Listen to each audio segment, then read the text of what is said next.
Bonjour à tous, je vois qu'il y a un peu de monde qui arrive. On va pouvoir lancer la conférence.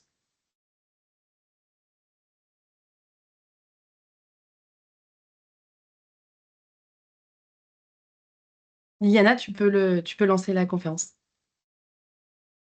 Je te remercie, Hercule. Bonsoir tout le monde. Nous vous remercions pour votre participation et nous espérons que vous allez participer à un moment où vous pouvez partager également avec nous à la fin vos questions sur une présentation qui concerne l'open source hardware comme étant un moteur pour l'innovation et comment cela peut avoir lieu à l'intérieur de la conception d'un véhicule de nos jours. Je vais commencer par présenter mes deux co-présentateurs et co-auteurs de l'article qui donne lieu à cette présentation. Je vais commencer par, dans l'ordre sur les transparents, par Philippe, Philippe Queneau, qui est un expert en partenariat public-privé chez Homovio France. Il est ingénieur en informatique industrielle et instrumentation, avec une carrière qui a démarré en 1990 chez Siemens Automotive. Depuis, il a participé au développement du logiciel pour le temps réel, pour les systèmes de gestion de moteurs en tant que développeur, comme je disais, mais également comme chef de projet plus tard. Il a contribué à la création du Centre d'innovation du département continental Powertrain électronique en 2005 et a participé à différents projets d'innovation et collaboratifs. Entre 2014 et 2021, il a travaillé à temps partiel à l'IRT Saint-Exupéry sur la co-conception matérielle logicielle et a dirigé un projet sur Ethernet TSN, donc les réseaux temporisés.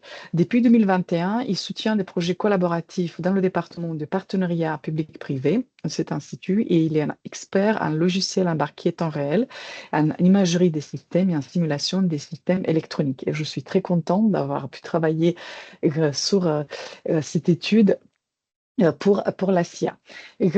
Ensuite, je passe à Étienne Hamelin, qui vient du CEA-List, qui est un ingénieur de recherche depuis 2011. Et pour la petite histoire, on s'était connus via d'abord, je pense, un travail qu'il faisait au niveau de la BPI dans un projet collaboratif où nous donnait un retour très intéressant. Il a contribué à de nombreux projets financés par la Communauté européenne ou dans le cadre de collaboration industrielle directe et bilatérale en tant que développeur, mais également plus tard en tant que chef de projet. Tout au long de ces projets, donc beaucoup dans le domaine automobile, Étienne Hamelin a développé diverses méthodes d'outils basés sur les flux de données pour soutenir la conception et la validation des applications logicielles embarquées en temps réel, au-delà du monde automobile également. En particulier, entre 2018 et 2020, Étienne a été architecte logiciel du projet FAS, une collaboration entre le CEA-List et l'Alliance Renault-Nissan qui a ouvert la voie aux véhicules définis par le logiciel ou sont du groupe Renault. Donc, nous sommes également honorés d'être dans sa présence. Avant de passer la main à Philippe, je voudrais rappeler que nous remercions Christian Fabre du CEA, Olivier Santiez d'INRIA et Albert Cohen de Google qui nous ont fait des retours pendant ce travail. Ces retours se retrouvent et nous espérons avoir bien resté fidèles à leur contribution. Philippe, je te passe la main. Oui, merci Liliana. Je vais en profiter pour te présenter et te présenter. Donc Liliana Cucu-Grosjean, qui est directrice de recherche à l'INRIA, qu'elle a rejoint en 2008 en tant que chercheuse sur la planification en temps réel et plus précisément en tant qu'experte probabiliste et statistique pour ces systèmes. En 2019, elle est cofondatrice de la start-up ou société Statif, qui est une spin-off de l'INRIA, qui est une société qui fait des estimations de pire temps d'exécution logicielle avec des bornes probabilistiques, donc une méthode un peu innovante et pour aller au-delà des problèmes traditionnels qu'on a sur le calcul des bornes en fait. Donc plus récemment, elle est devenue vice-présidente de la communauté technique I3E sur les systèmes en temps réel et elle devait présider ce comité technique à partir de 2026 et ceci pour 2 ans. Voilà. Très bien. Donc, tu peux passer au slide suivant, oui. Merci. Donc, cette étude s'appuie sur un white paper. Donc, vous avez dans le chat là, le le document White Paper.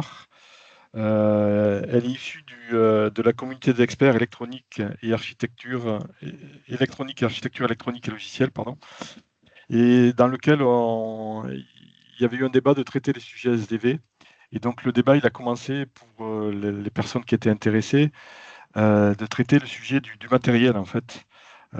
Quels étaient les apports du matériel, et notamment pour le SDV. Et en particulier, on le voit à travers l'introduction de personnes académiques, donc Étienne et Liliana, et plus les interviews qu'on a fait sur les apports de l'innovation issus du domaine académique sur les composants hardware. Donc voilà. Ce sujet donc était essentiellement de faire un SWOT, donc une analyse force, faiblesse, opportunité et menace sur l'open source hardware. Et vous allez voir avec un focus RISC-V qui est un peu le processeur et l'initiative open source phare dans le domaine du hardware, que ce soit au niveau académique et maintenant qui commence à se déployer côté industriel. Slide suivant. Donc l'agenda, au niveau de l'agenda, donc je vais vous présenter le contexte automobile essentiellement, on va dire le contexte XDV, et puis quels sont les impacts au niveau du hardware, brièvement. Ensuite, Étienne fera la présentation du contexte RISC-V et de l'open source hardware. Liliana prendra la main pour la partie SWOT sur le RISC-V, et puis en particulier sur l'open source, puisque cette étude s'est focalisée sur cet aspect-là. Et puis je conclurai rapidement sur la dernière partie avant les questions-réponses.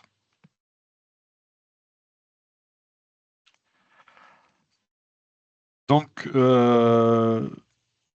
cette première introduction est en fait de remettre à plat des choses que beaucoup d'entre vous connaissent, mais c'est néanmoins le rappel sur les impacts aujourd'hui sur le logiciel, le SDV, donc software, le véhicule défini par logiciel, et la révolution sur l'architecture électronique qui en découle, alors qui est en train de se mettre en place petit à petit, mais sur l'objectif qui est d'avoir des des calculateurs centralisés, donc qui sont plutôt de type HPC et qui ressemblent un peu, avec des architectures qui ressemblent un peu à ce qu'on trouve dans le domaine scientifique, qui sont connectés avec des liens Ethernet au débit et sensibles au temps, donc à travers les standards TSN, à des contrôleurs zonaux, gateway, qui font les interfaces avec on va dire les entrées-sorties du système. Donc, ce qu'on retrouve au niveau de ces HPC, comme c'est centralisé, ça a des besoins de performance, en termes de performance de calcul de plus en plus fortes. Donc, à l'image des calculateurs scientifiques, on va sur des organisations en cluster, donc des organisations en cluster qui peuvent avoir des niveaux de sûreté différents, sûreté fonctionnelle, donc des niveaux d'asile différents, avec des parties temps réel, des parties plus comme calculatoires, et sur des architectures multicœurs ou many-cœurs, et sur lequel, dans ces calculateurs ou ces chips, on va retrouver des accélérateurs, donc notamment pour faire de l'IA, notamment pour faire de la crypto, pour adresser les besoins en cybersécurité, mais on va retrouver aussi au niveau de la communication et des entrées-sorties. Et ces besoins en fait en performance, ils s'accompagnent aussi avec des besoins sur la réduction de la consommation d'énergie. Donc il y a diverses technologies qui sont disponibles aujourd'hui, enfin qui sont connues ou en train de se développer, notamment avec la gestion de la fréquence, mais aussi la gestion des états, des différents états dans les SOC en fait. Donc tous ces challenges, ils ont été documentés ils sont visibles au travers des agendas de recherche. En particulier, ce qu'on référence ici, c'est celui sur les composants électroniques. Donc c'est l'ECS, en fait, Electronic Component and System Strategy Research Agenda, qui définit non seulement des composants, mais aussi des technologies pour adresser des fonctionnalités avancées, telles que des nouveaux concepts mémoire, en termes de technologie, en termes de calcul en mémoire, et puis des fonctionnalités avancées sur le computing. On va retrouver les accélérateurs IA et tout type d'accélérateurs. Donc c'est lié aussi aux différentes initiatives, que ce soit européennes, enfin essentiellement européennes, puisqu'on va y revenir par rapport aux enjeux, alors certains d'entre vous ont dû entendre parler de l'initiative européenne Processor Initiative, qui était une initiative essentiellement calqué sur les calculateurs scientifiques, mais il y avait une partie automobile aussi qui est dédiée, qui a d'ailleurs notamment donné lieu à la création d'une société qui s'appelle Seapearl, qui est dans le domaine des calculateurs haute performance. Et puis, tout un tas d'initiatives autour du risque 5 et de l'open hardware, sur lequel on va détailler plus tard, notamment poussées par des projets européens, et en particulier aujourd'hui dans la stratégie de souveraineté de l'Europe, de la Commission européenne, à travers le type EU, qui lance des initiatives dédiées automobiles sur le risque 5. Je vais passer la parole à Étienne pour la partie risque 5. Étienne. Oui, donc effectivement, en fait, l'origine de l'architecture RISC-V, ça commence dans les années 90-2000, où en fait, le marché des processeurs et microcontrôleurs s'était pas mal stabilisé autour d'un quasiment un duopole en fait entre x86 poussé par Intel et AMD dans le domaine des PC de bureau et des serveurs, et dans le domaine embarqué, bon, à part quelques contre-exemples, il y avait une grosse domination de ARM, qui était naturellement pas mal poussée par l'Europe, comme une solution souveraine. Bon, il se trouve que la souveraineté de ARM a commencé à vaciller un petit peu lors du rachat par SoftBank. Et puis, en fait, on peut voir que ces différents événements ont pas mal, des événements au niveau de la géopolitique mondiale, ont pas mal poussé pour l'émergence d'une solution open source. Alors ces événements, j'en ai parlé déjà, la migration de ARM vers un financement japonais. Ensuite, on a commencé à avoir des tensions entre les États-Unis et la Chine sur des technologies critiques, notamment les technologies de processeurs, dont un certain nombre ont été mis sous embargo, ce qui a fait craindre à une partie de la Chine de ne plus pouvoir accéder aux technologies de processeurs avancées. Finalement, ARM a été encore ballotté par des tentatives de rachat par Nvidia. Maintenant, depuis 2022, on peut voir avec l'essor de l'IA, des modèles de langage et de vision, on a une demande de plus en plus importante pour des processeurs de type GPU ou des accélérateurs pour l'IA. Et heureusement, en 2023, on a eu une réponse un peu significative de l'Europe avec son Chips Act. Évidemment, un an auparavant, les États-Unis avaient également développé un Chips Act.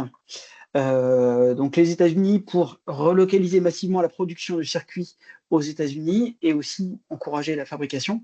Alors en Europe, on n'a pas forcément le même volume d'investissement, mais on a quand même une volonté politique de garder la main sur une chaîne de production souveraine. Alors, dans ce contexte géopolitique, donc, le RISC-V, ça n'est que la 5e génération d'une famille d'architecture de processeurs qui a émergé au sein de l'université Berkeley. Donc en 2010, cette architecture RISC-V a été déposée par Kirst Azanovich. Et puis petit à petit, il a réussi à agréger une communauté d'intérêt assez forte. Donc d'abord la fondation RISC-V, à peu près en parallèle, la Open Source Hardware Association, qui n'est pas spécifiquement pour les jeux d'instruction et les processeurs, mais en tout cas qui valorise l'expérience de l'open source dans le hardware, en se basant sur les retours d'expérience de l'open source software.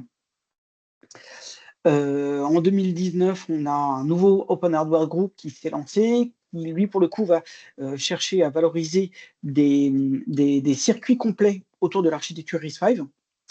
On va voir la Chips Alliance qui est hébergée par la fondation Eclipse, et puis plus récemment RISE, donc c'est tout un écosystème de logiciels autour du RISC-V qui est porté par la fondation Linux. Donc petit à petit, année par année, des groupements qui partagent cette valorisation open source pour le partage de connaissances se sont créés pour compléter l'écosystème autour du jeu d'instruction. Je veux bien le slide suivant, s'il vous plaît. Parce qu'en effet, avoir un jeu d'instruction qui est ouvert, qui est libre d'accès, c'est évidemment une base hyper importante pour partager de la valeur, partager de la création, mais ça n'est pas suffisant. Donc, comme vous pouvez le voir sur ce slide, je vais commencer au milieu avec la famille de jeux d'instruction RISC-V. Donc, première chose, RISC-V, ça n'est pas un seul jeu d'instruction, c'est toute une famille qui couvre des processeurs 32 bits, des processeurs 64 bits, différentes variantes du jeu d'instruction avec des accélérateurs, avec des instructions pour les multiplications, pour les divisions, pour les instructions vectorielles. Donc, c'est un jeu d'instruction qui est modulaire pour être extensible. Il y a un large panel de ces modules qui sont standardisés justement par la fondation RISC-V. Donc, une fois qu'on a ce jeu d'instruction, il faut concevoir un cœur autour. Donc, évidemment, le monde académique a commencé à lancer l'initiative avec les processeurs Rocket, par exemple, et Boom, issus de Berkeley. Maintenant, il y en a eu beaucoup d'autres. Fait intéressant, on a également des acteurs entreprises qui livrent en open source leur design de cœur, comme par exemple le cœur Swerve de Western Digital.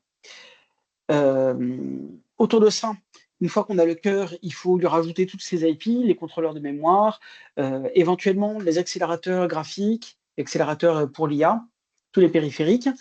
Donc tout ça, ça nous fait le HDL, le Hardware Description Language, qui définit tout le processeur. Ensuite, il faut pouvoir le mapper sur les processus d'une fonderie. Fait intéressant, depuis quelques années, on peut voir émerger, alors c'est plutôt expérimental, mais il commence à y avoir des process design kits qui sont livrés en open source. Bon, évidemment, quand on commence à fondre le processeur lui-même, ça n'est pas open source et ça n'est pas gratuit. Ensuite, au-dessus du jeu d'instruction, évidemment, il faut pouvoir simuler ou émuler le processeur pour pouvoir tester nos programmes avant d'avoir la puce physique qui est disponible. Donc, il y a des adaptations de QEMU ou Spike qui ont été faites pour le RISC-V. On a besoin de compilateurs, on a besoin de librairies, on a besoin de systèmes d'exploitation. Et enfin, on va pouvoir développer notre application, celle qui fait le business model de nos entreprises, en particulier dans l'automobile. Bon, ce qu'il faut retenir finalement de tout ce panorama, c'est que RISC-V n'est que la pierre angulaire, la fondation d'un écosystème open source, mais il faut pouvoir lui ajouter tout un large panel de technologies. Il en existe des technologies open source, il y a aussi beaucoup d'alternatives qui sont commerciales. Donc pour les processeurs, par exemple, SiFive, une boîte qui a commencé à faire des processeurs plutôt 32 bits et qui a migré ensuite progressivement sur les processeurs commerciaux en 64 bits. Voilà, on a plein d'entreprises qui commercialisent des offres autour du RISC-V. Alors, parfois, il arrive que les offres open source soient un petit peu derrière en termes de performance par rapport aux offres commerciales qui vont être plus spécialisées, qui vont être plus intégrées verticalement parfois. Néanmoins, ce qu'il faut retenir, c'est que l'existence d'une brique alternative open source permet de façon peu chère et facilement manipulable et customisable, d'avoir une chaîne de développement initiale qui est libre et qui est customisable à façon.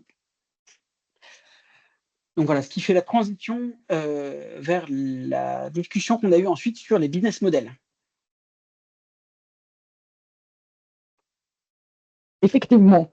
En fait, aujourd'hui, l'open source apparaît autant du côté software et du coup, maintenant, on le voit aussi du côté hardware.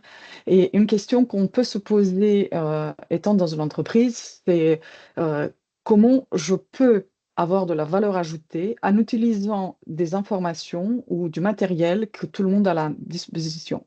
Quelle va être en fait ma plus-value et comment je vais être capable de pouvoir intégrer cela aussi dans ma chaîne de production, parce que parfois il y a aussi des habitudes du travail qui peuvent être modifiées.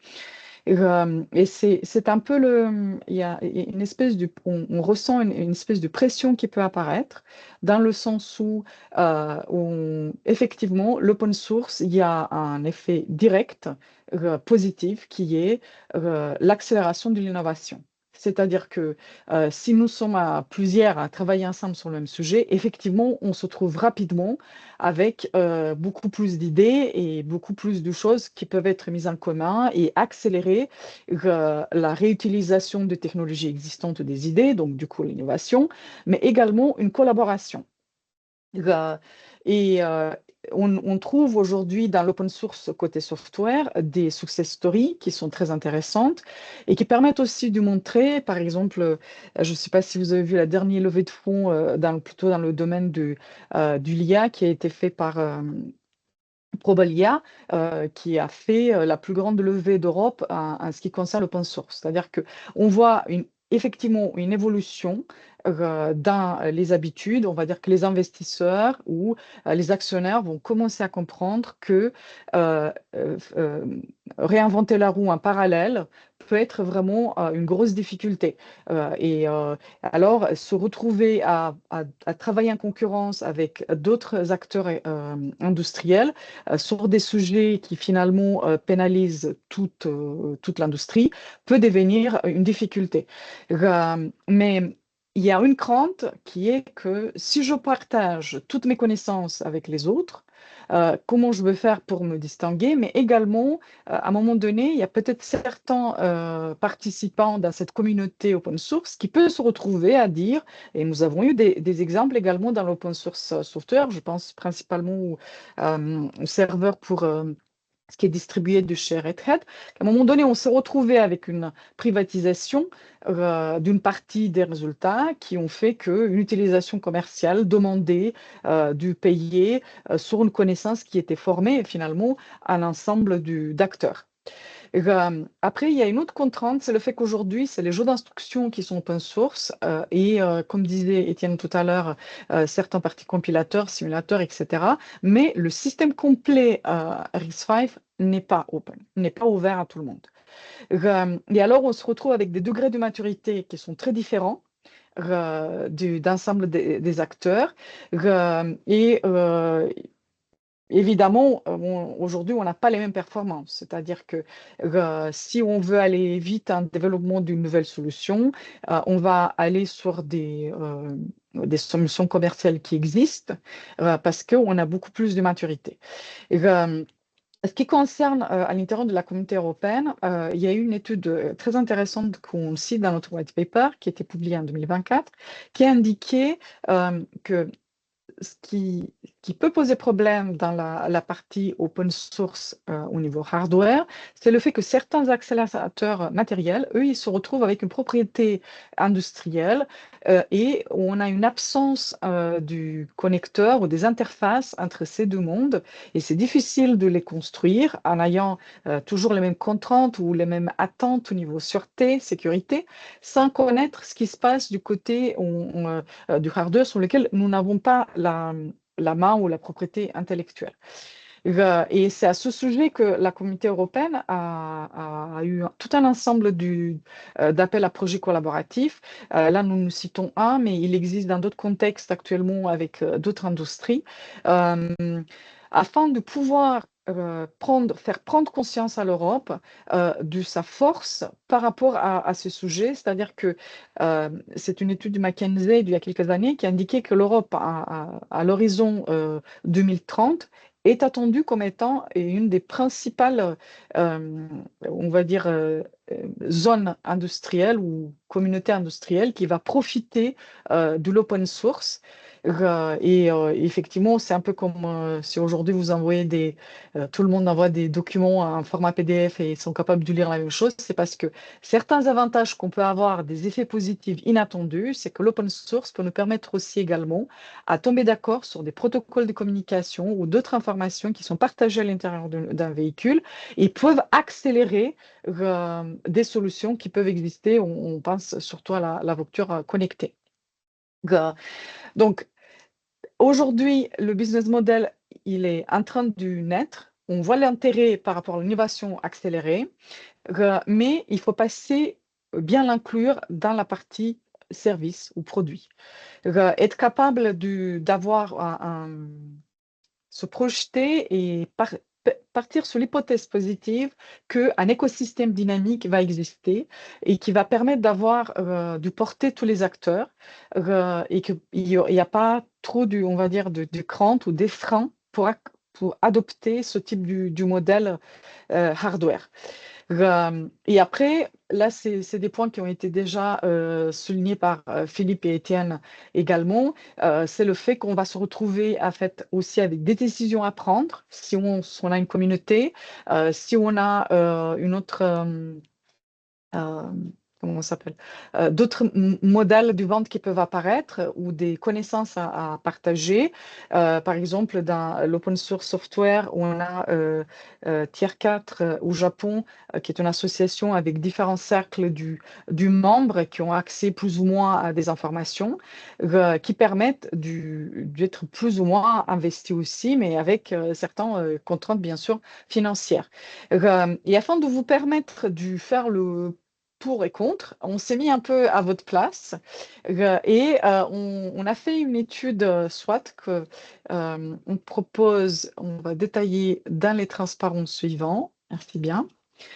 Donc on va commencer, on va dire, pour rester le positif à la fin, on va commencer d'abord par les faiblesses qu'on a pu identifier en discutant avec les différents acteurs qui nous ont aidés. Mais également à la lecture des différents documents qui existent et que vous pouvez retrouver parmi les références du white paper. Effectivement, première faiblesse, aujourd'hui, si tout le monde mise sur une dynamique qui va exister sur l'open source hardware, est-ce qu'on ne peut pas se retrouver avec un marché qu'en réalité, il n'est pas encore super fort et qu'on investisse énormément, on fasse ce pari et qu'en fait, ce ne sera pas au niveau des attentes. Donc ça, c'est vraiment la crainte qu'énormément de gens peuvent partager. Ensuite, il y a cette absence de maturité qui est plutôt une maturité, je ne veux pas vous lire tous les points, je vais souligner certains d'entre eux. Il y a cette absence de maturité. C'est-à-dire qu'on se retrouve effectivement avec plein de choses qui se passent, mais on ne retrouve pas encore les performances, on n'assure pas encore les mêmes propriétés de sûreté et de sécurité qu'on va retrouver dans des solutions commerciales équivalentes.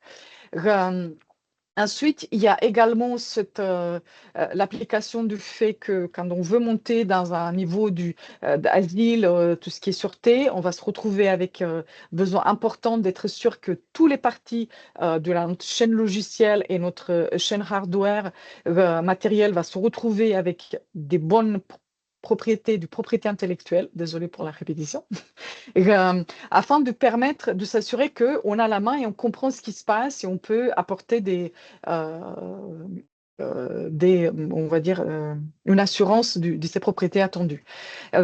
Ensuite, il y a effectivement le fait qu'aujourd'hui, on a suite à une présence beaucoup plus importante de données que par le passé à l'intérieur d'un véhicule, on a besoin d'intégrer également des accélérateurs hardware. On avait souligné surtout pas l'émergence, mais l'explosion du accélérateur d'intelligence artificielle pour lequel on n'a pas forcément tous les briques qui sont bien dans la chaîne de production logicielle à l'intérieur du véhicule.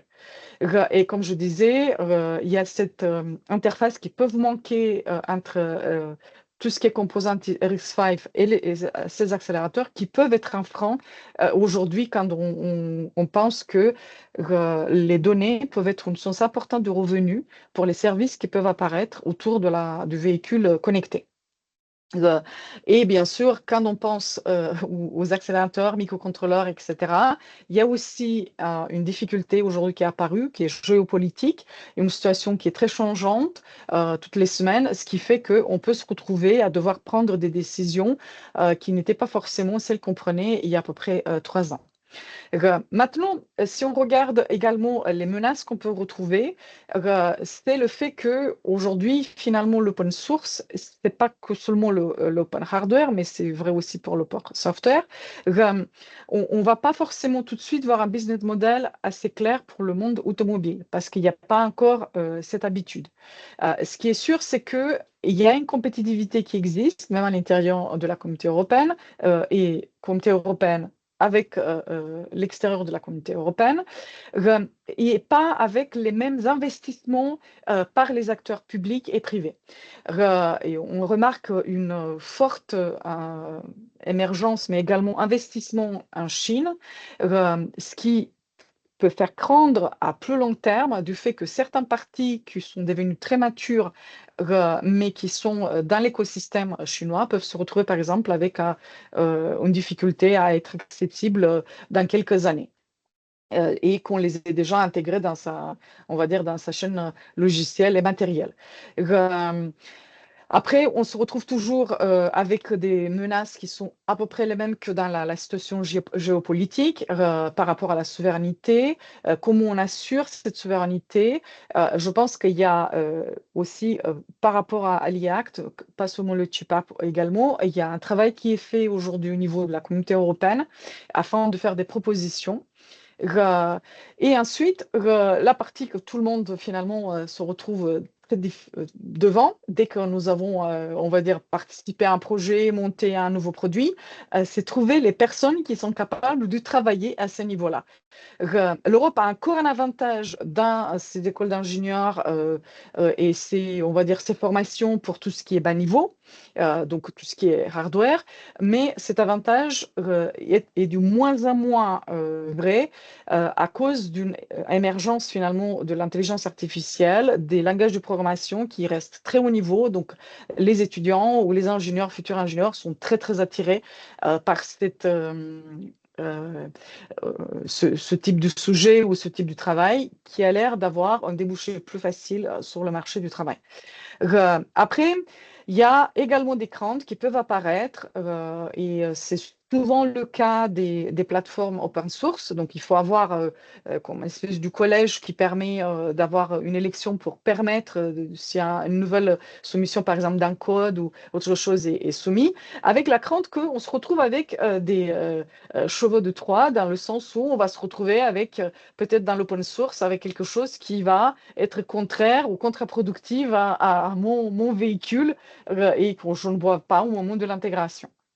Maintenant, ça, c'est toutes les choses qu'on on nous a fait part, on a retrouvé dans les différents documents, mais il y a également des points qui sont très rassurants, donc je vous propose de passer sur les points positifs de notre analyse SWOT, qui sont la force, le fait qu'aujourd'hui, en pensant open source, on passe finalement à une communauté qui peut devenir très dynamique et un modèle collaboratif qui va permettre pour certains verrous techniques d'avancer plus vite afin d'être capable d'accélérer l'innovation et l'intégration de ce type de solutions. Et ça aussi a un effet secondaire sur des acteurs commerciaux aujourd'hui dans le hardware qui commencent également à rendre open source leur source, leur hardware, probablement aussi sur une pression de l'apparition du RISC-V. Après, on peut aussi se rappeler qu'il y a également beaucoup de financements qui existent aujourd'hui et qui apparaît, par exemple, dans la communauté européenne. Donc, on parle du projet collaboratif, mais il y a également au niveau français des initiatives qui permettent de consolider toute la compétence qu'on a au niveau hardware en France et en Europe, mais également de donner une importance à l'aspect open source.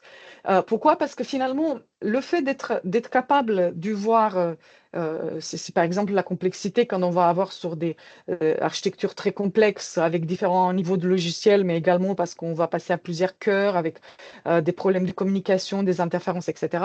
Le fait d'être capable d'avoir accès complet au jeu d'instruction, de comprendre tous les mécanismes qui sont derrière à ces plateformes matérielles, permettent d'avoir une co-conception, donc qui est facilitée, mais également optimisée. c'est un peu comme un fameux système d'exploitation pour des ordinateurs personnels qui marche beaucoup mieux que d'autres parce qu'il est vraiment fait il n'est pas généraliste, il est vraiment prévu pour l'architecture matérielle qui est en dessus. Et nous espérons également vous convaincre qu'il y a énormément d'opportunités dans l'adoption des architectures matérielles open source. C'est le fait que ça vous donne des options, ça vous ouvre des options sur d'autres acteurs industriels sur le marché des semi-conducteurs. Probablement que la période Covid et post-Covid, c'était vraiment le grand souvenir qu'on avait tous quand on devait acheter, se fournir, et on se retrouvait avec énormément de difficultés parce qu'il y avait un goulot d'étranglement. Donc ça peut favoriser finalement l'apparition des nouveaux acteurs sur le semi-conducteur. Et effectivement, en Europe, nous avons vraiment besoin. Il y a également une collaboration avec la Chine parce que comme c'est un acteur extrêmement présent dans le développement des solutions open source RISC-V, on va pouvoir avoir des collaborations et comprendre mieux ces acteurs qui restent également, on va dire, la partie visible du marché chinois pour les acteurs industriels européens. Il y a les projets effectivement collaboratifs qui permettent finalement d'approcher l'académique et l'industrie, travailler sur des sujets et avancer plus rapidement sur des verrous technologiques. Après, il y a ce qui est important aujourd'hui, c'est de voir les valeurs qui défendent également les jeunes ingénieurs ou les jeunes développeurs qui vont être attirés par tout ce qui est efficacité, mais afin d'avoir une empreinte énergétique moins importante, carbone, CO2. Et alors, on peut se retrouver également, grâce à un modèle open source, à avoir plus de confiance à ce qui se passe via une transparence et être capable ensemble d'aller vers une efficacité énergétique. Et bien sûr, le fait qu'on puisse avoir une communauté open source qui est en train de se développer autour des plateformes matérielles, ça peut permettre aussi à mettre ensemble des idées, mais également du savoir-faire on peut partager et donc du coup accélérer l'intégration de ces solutions. Et nous avons souligné le fait que les chiplets sont devenus aujourd'hui un catalyseur et l'industrie automobile nous semble extrêmement active sur ces points-là. Et je pense que ça, c'était l'analyse souhaite. Et pour les conclusions, je passerai la main à Philippe.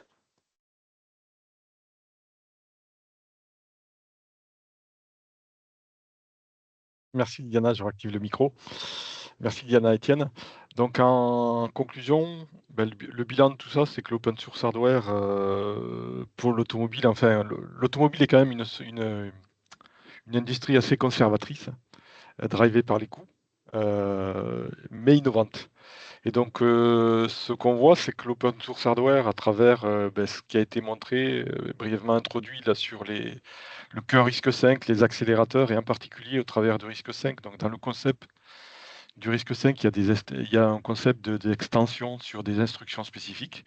Ça veut dire qu'on peut, sur la base de l'open source, se développer des accélérateurs avec des instructions dédiées spécifiques et en faire des IP. Donc ce déploiement ouvre des opportunités, en particulier pour des exploitations commerciales qui seraient basées sur des solutions non compétitives. Dans les apports et les opportunités qu'a mentionné Liliana, on le voit bien, mais qui est aussi une contribution à la résilience du marché européen et la souveraineté, notamment par rapport à ce que disait Étienne. Aujourd'hui, on a des risques de concentration sur des cœurs voire sur des accélérateurs IA, et que ce marché de l'open source hardware, à travers le RISC-V et des implémentations, ouvre ça et permet de spécialiser un petit peu et d'ouvrir ce marché avec des solutions spécifiques qui sont commerciales, basées sur de l'open source ou pas d'ailleurs, hein. Mais en tout cas, l'open source étant toujours derrière. Et puis, au travers des chiplets, mais grosso modo, plus largement au niveau des besoins en calcul des HPC, qui ont souvent des architectures hétérogènes, on va retrouver le mix de ces cœurs, de ces accélérateurs, tout type dans un seul package. Et donc là, l'émergence de cet écosystème-là va favoriser aussi l'émergence de solutions innovantes pour les HPC. Donc en termes de recommandations qui sont plutôt des takeaways, hein, si on avait à résumer ça, c'est que, bon, on le voit tous, le marché du risque 5 à travers toutes les news qu'on voit passer sur les journaux, sur les différentes pubs, c'est très très actif. Tous les jours, il y a une société qui sort une IP, un SOC, donc c'est relativement actif. Ça veut dire que c'est un marché sur lequel il faut être vigilant et actif en termes de surveillance, quoi. De regarder ce qui se passe, de regarder des projets open source, de s'impliquer dans ces projets open source, parce qu'à travers une R&D collaborative, ça favorise la maturation, ça favorise la montée en maturité des solutions à travers des groupes de travail, alors qu'ils sont sur de la collaboration poussée par la Commission européenne, mais qui sont aussi, il y a des écosystèmes en France qui existent. On peut citer Open Hardware, là, qui est un des gros écosystèmes, alors qui est plus que français, mais qui est très actif, poussé par un industriel majeur qui est Thales, et qui investit pas mal là-dedans.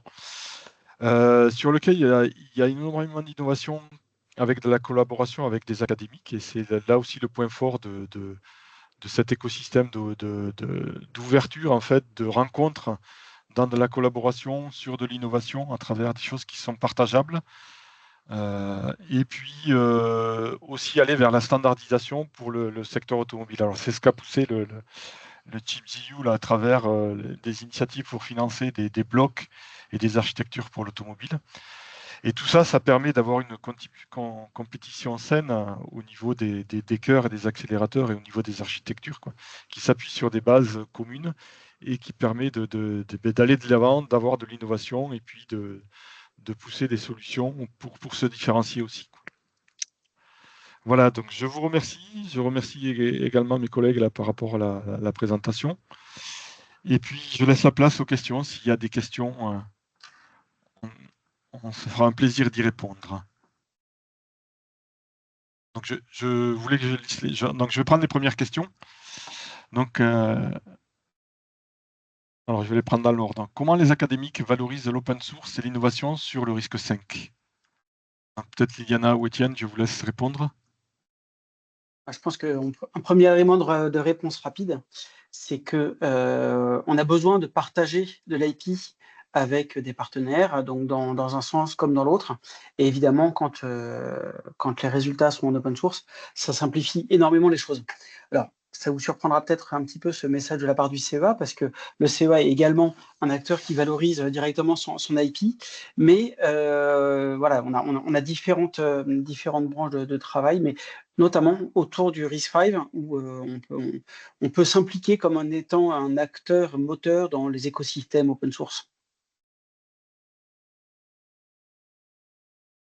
En fait, je rejoins Étienne sur le fait que, en fait, les académiques, de mon point de vue, trouvent l'open source également un excellent terrain de jeu.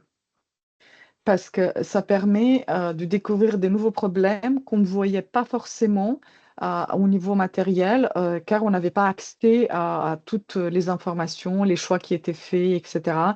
À l'intérieur, je pense à des compilateurs ou du branch predictor ou des choses comme ça. C'est vraiment, du mon point de vue, ça enrichit, on va dire, le débat et ça relance tout ce qui est également aussi la recherche sur ce qui est approche système. La deuxième question, la Chine investit beaucoup et peut avoir des versions améliorées grâce à notre travail.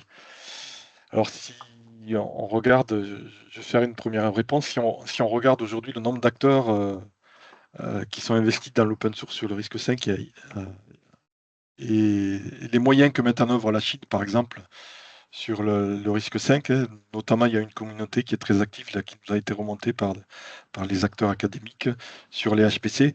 C'est les 3 plus grosses universités chinoises qui se sont mis ensemble pour pour collaborer et mettre en open source des architectures sur des calculateurs scientifiques à base de RISC-V. Donc oui, ils peuvent accéder à ce qu'on fait, mais inversement, quoi.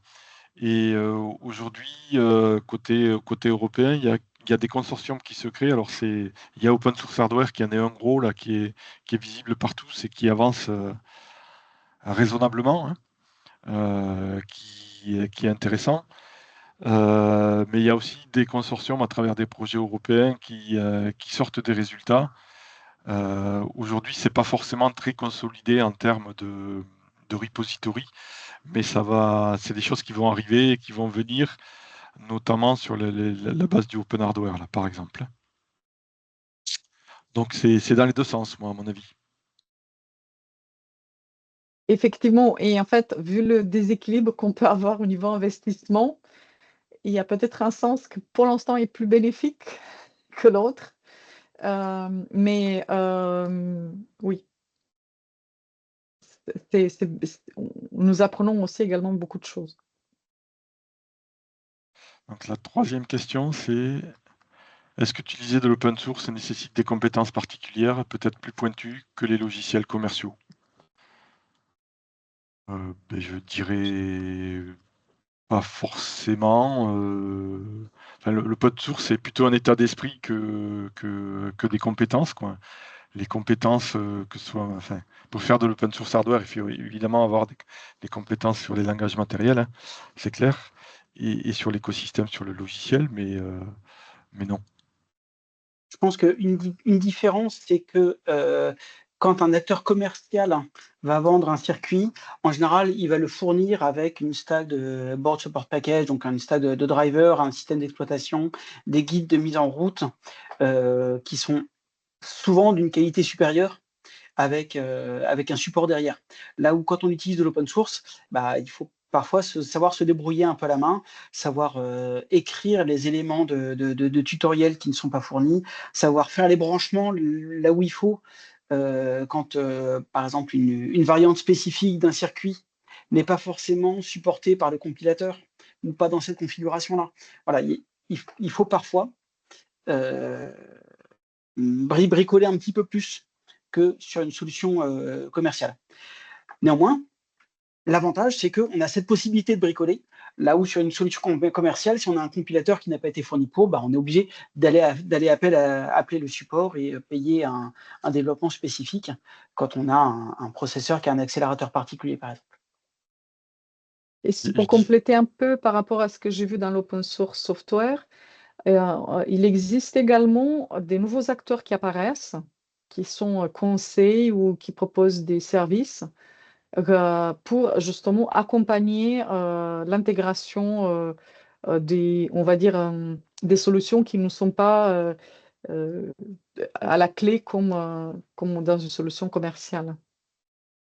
Ouais, j'allais rajouter, moi, que par rapport à l'open source hardware, c'est aussi une stratégie d'entreprise, quoi. C'est-à-dire qu'on le voit très bien dans le logiciel, à travers comment ça s'est développé autour de l'écosystème Linux.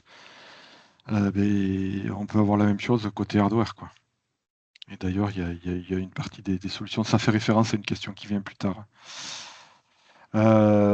Question suivante, est-ce que Open Hardware a déjà une solution de HPC, de ZCU? Sur quoi investit Thales?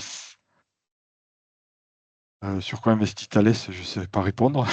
Il faut leur demander. Néanmoins, on peut regarder sur l'Open Hardware. Là, je pense qu'il y a des liens dans le document où Thales est un des acteurs et on va voir des cœurs 32 bits et 64 bits à base de Linux avec des solutions. Il me semble qu'il y a de l'interconnect et d'ailleurs ils ont fait dans cet écosystème-là, il y a eu une carte d'évaluation qui a été produite aussi, qui est accessible. Et sur des HPC, des ZCU, comment dire, il y a plein de solutions. Alors, HPC, ça dépend ce qu'on entend et ce qu'on met en termes de fonctionnalité derrière HPC. Il y a des solutions, par exemple, qui fait référence à la question suivante sur des sociétés commerciales qui font de l'open source matériel à un modèle économique. Ce que disait Sci5, là, qui est une société américaine qui a contribué dans l'écosystème hardware à commencer à développer sur des cœurs IoT, sur des petits cœurs en fait d'entrée-sortie, et qui en même temps a développé des cœurs de performance qui aujourd'hui va sur ce marché-là. Donc, j'ai pas tout le détail, mais tu me reprendras, Étienne, mais je pense qu'ils ont contribué au démarrage de l'écosystème côté US, quoi. Il y a un certain nombre d'acteurs qui fait des IP en France, qui notamment sont membres de ces fondations-là et qui développent des solutions IP qui sont disponibles. Et puis ce qu'on voit aussi, c'est que les gros acteurs, on va dire traditionnels du côté automobile, fournisseurs de silicium, sont membres aussi de ces écosystèmes. Il y a une fondation qui a été créée en Allemagne. Étienne, je te laisserai reprendre, j'ai oublié le nom, là, c'est dans le papier, qui a avec les principaux fondeurs, enfin designers de silicium en Allemagne, là, qui a créé une co-entreprise. En fait, c'est pas une fondation, c'est une co-entreprise pour développer des solutions et qui annonce dans leur roadmap aussi, dans les futurs roadmaps, là, avoir des solutions à base de risque 5. Tu dois parler de Catoris, je pense. Voilà, exactement. Ouais. Oui, on commence à avoir pas mal d'entreprises commerciales qui basent leurs produits sur RISC-V. J'ai donné tout à l'heure l'exemple de Western Digital, qui assez tôt dans leur, enfin il y a déjà plusieurs années, ont annoncé migrer leurs processeurs pour les disques durs vers du RISC-V. Pour moi, c'était l'un des premiers gros acteurs qui faisait un mouvement aussi visible. Mais maintenant, voilà, il y a beaucoup de gens qui utilisent ça. Donc SiFive, c'était l'un des premiers vendeurs de cartes électroniques, même grand public, en fait, basé sur des cœurs RISC-V. Et donc, je pense que c'est aussi pour ça, j'ai vu des expérimentations de Thales autour de ces cartes IC5. Mais maintenant, voilà, il y a évidemment des acteurs qui investissent dans le RISC-V pour suivre l'écosystème et maintenir, on va dire par différentiel, leur offre à jour sur des processeurs qui restent d'architecture classique. Mais je pense qu'il y en a beaucoup qui attendent qui guettent le break-even, le moment où ce sera plus intéressant, plus rentable, plus agile de travailler sur du RISC-V que sur du ARM ou du Intel.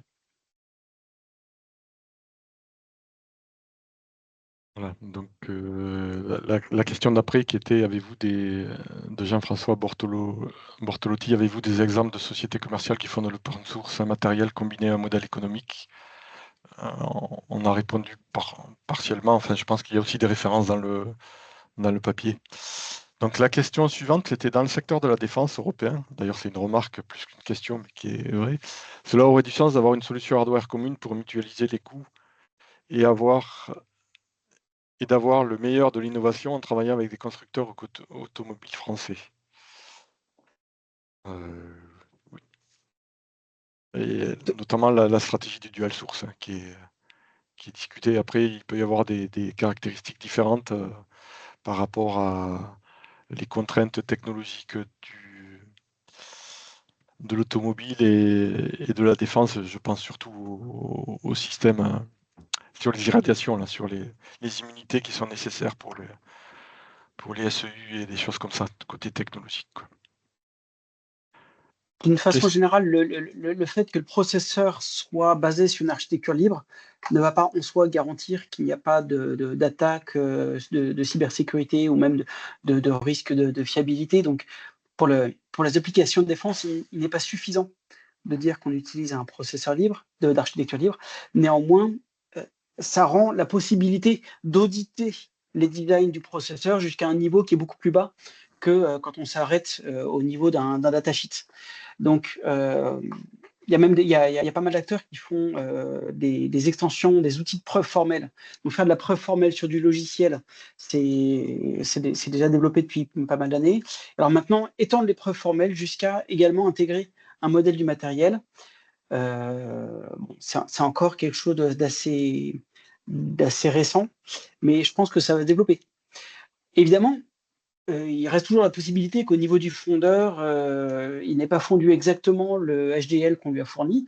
Donc, encore une fois, ça n'est pas encore une garantie jusqu'au dernier niveau, mais ça permet d'auditer beaucoup de choses et éventuellement même de rendre testable un certain nombre de propriétés qui vont limiter le potentiel pour un acteur malveillant d'injecter du dark silicium, dark silicon, c'est-à-dire des fonctions matérielles qui feraient des fonctions non documentées.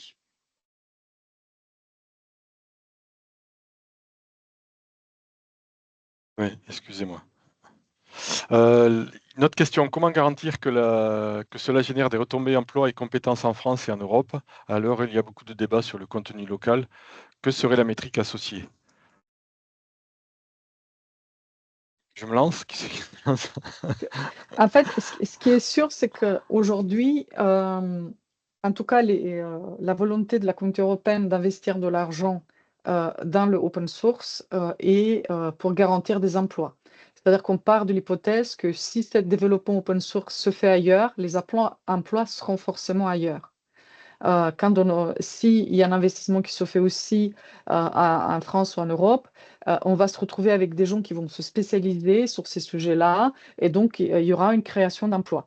Par contre, dire qu'il y ait une estimation du nombre d'emplois, ça c'est beaucoup plus difficile et je pense que c'est plutôt, je pense que j'ai vu des chiffres dans des études McKinsey, je ne sais pas si je ne me rappelle pas avoir vu des chiffres comme ça dans ceux de la Commission européenne sur la création d'emplois. Mais ce qui est sûr, c'est que on part de l'hypothèse que si on ne fait absolument rien, aucun investissement en Europe, ces emplois seront créés ailleurs. Et donc, on veut éviter et on veut se retrouver aussi également avec des compétences. Et ça revient un peu sur la question auquel avait répondu Étienne un peu plus tôt, c'est que finalement, ça crée des compétences. C'est-à-dire qu'on a besoin du bricolé. Donc, soit on va faire appel à des sociétés de services et on va se retrouver comme de l'IA générative aujourd'hui, où il y a énormément de chaînes de production qui se retrouvent, par exemple, pas seulement dans l'automobile, hein, qui se retrouvent dépendantes des ChatGPT et d'autres outils parce que les gens ont commencé à les utiliser en leur posant des questions, en faisant transférer les données à l'extérieur et en entraînant euh, des moteurs qui se trouvent à l'étranger. On va se retrouver avec la même situation, c'est-à-dire que si on prend la décision de ne pas être sur ce marché-là, ne pas intégrer ce type de technologie, alors il faut être conscient que le reste du monde va bouger et qu'on va se retrouver à un moment donné peut-être à se dire que certaines solutions commerciales, que ce soit Armantel ou d'autres, laissent tomber des versions pour lesquelles RISC-V devient extrêmement compétitif, c'est-à-dire pratique, à intégrer et également mature, avec une bonne performance, etc. Donc il y a aussi ça à anticiper. Et du mon point de vue, et ce que j'ai vu en tout cas dans plutôt la partie logicielle open source, on se retrouve avec une création d'emplois avec des sociétés de services qui apparaissent comme des fournisseurs qui permettent en fait d'aider quand on ne veut pas monter en compétence ou il nous faut un peu du temps pour monter en compétence sur certains sujets à l'intérieur d'une entreprise. Je laisse mes collègues reprendre. Ouais, moi ce que je pourrais rajouter, c'est qu'on a quand même certaines compétences en termes de société, de compétences hardware. Là, il y a quelques faiblesses. Enfin, moi j'en connais 2 ou 3 faiblesses qui ont muté sur ce marché risque 5, qui en plus d'être faiblesses, ils ont la capacité de développer des IP. Alors il y en a certaines qui sont on va dire achetées par des grosses sociétés. Mais en tout cas, la maturation des IP, parce que cet écosystème open source hardware la permet justement de spécialiser des IP pour des besoins très pointus, très adaptés et très performants en basse consommation. Donc je dirais une des métriques associées, ça serait le nombre des IP hardware. Quand je dis IP, c'est les blocs hardware de propriété intellectuelle là, qui seront générés et qu'on retrouverait dans des SOC plus complexes, et notamment à travers ce qui est en train de se dessiner sur les chiplets, quoi. Donc, pour rappel, les chiplets étant ayant la vision de packager des différentes IP avec des communications au débit pour faire comment dire, des puces de calcul complexes, quoi, hétérogènes et complexes. Ça serait un des critères de regarder dans le futur comment va évoluer cet écosystème-là, enfin ces solutions-là, en intégrant des solutions qui sont basées du risque 5 et qui créent de la valeur sur des IP qui sont intégrés soit dans des socs complexes, soit dans des chiplets, quoi. Donc, les chiplets, c'est une technologie qui permet d'empiler sur un interposeur actif. Donc l'interposeur, c'est, pour simplifier, le routage des signaux entre différents éléments, mais du coup d'avoir un collage de différents blocs, alors mémoire, accélérateur, cœur de calcul, cœur crypto, cœur IA. Donc on peut tout coller sur cet interposeur, ce qui permet d'avoir une chaîne de production qui est beaucoup plus modulaire que une chaîne de production. On est obligé de configurer toute la chaîne pour faire un bicœur ou alors toute la chaîne pour faire un quadricœur. Et donc, l'idée de ce Lego modulaire que permet le chiplet fonctionne assez bien avec la philosophie de l'écosystème RISC-V, où on a tout un portefeuille de solutions qui sont compatibles parce que basées sur le même jeu d'instructions, basées sur un environnement d'outils et de protocoles et de librairies open source qui facilitent leur compatibilité. et puis aujourd'hui, pour revenir un peu sur le domaine académique et d'enseignement, il reste encore des écoles qui forment sur le hardware, sur les langages hardware et sur ces compétences-là. Donc je dirais en France, on a un système de formation d'ingénieurs. Alors certes, on a peut-être de moins en moins d'ingénieurs, mais en tout cas, on a au moins les enseignements qui sont là pour les opportunités, pour former ces ingénieurs-là au niveau du hardware, hein. Donc c'est quand même une des forces. Et puis un des messages aussi qu'on voit au niveau du SDV, là je reviens plutôt sur le côté véhicule, c'est que, bon certes on dit le SDV, on veut rendre indépendant de tout hardware et de tout matériel, mais derrière ce qu'il faut quand même penser, c'est que la performance d'un calculateur, c'est pas le logiciel qui l'a fait, c'est qu'il faut un bon hardware, quoi. Donc ça veut dire qu'il faut un hardware performant, qui ne consomme pas trop. Et là, il y a des compétences et des opportunités à développer par rapport à ce domaine-là, quoi. Eh bien, je vois qu'il est l'heure, donc on a dépassé de 5 minutes. Donc je remercie Étienne, Liliana et puis la SIA pour l'organisation et Liliana et Étienne pour leur contribution. Si je Et peux me puis je vous permettre juste un remercie dernier aussi. mot. Oui, Je suis allez-y. désolé. Juste un dernier mot pour vous prévenir que le CEA organise le 25-26 novembre une rencontre d'industriels autour des synergies à développer pour le RISC-V. Donc, c'est co-organisé avec également des équipes de l'INRIA. Donc, je vais vous mettre dans le lien, dans le chat, les informations. N'hésitez pas à vous y inscrire et à y participer puisque, visiblement, vous êtes intéressé par le sujet. Donc, voilà. Hop. Vous avez le lien pour vous inscrire sur notre événement. Eh bien, merci à tous, merci pour votre attention. Et puis, bonne exploration du risque 5, si je peux conclure comme ça. Au Merci revoir. beaucoup. Au plaisir de collaborer avec vous dans les prochaines opportunités. Bientôt.